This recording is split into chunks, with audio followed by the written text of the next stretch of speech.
الله وسقياها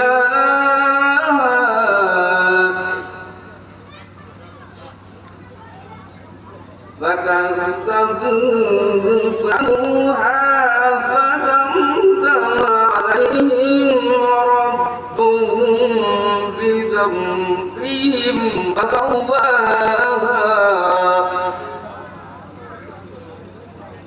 ولا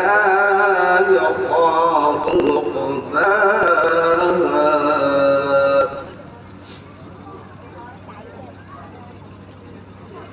بسم الله الرحمن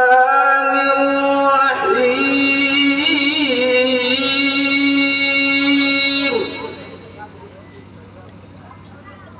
ألم تر كيف فعل ربك بأصحاب الفيل ألم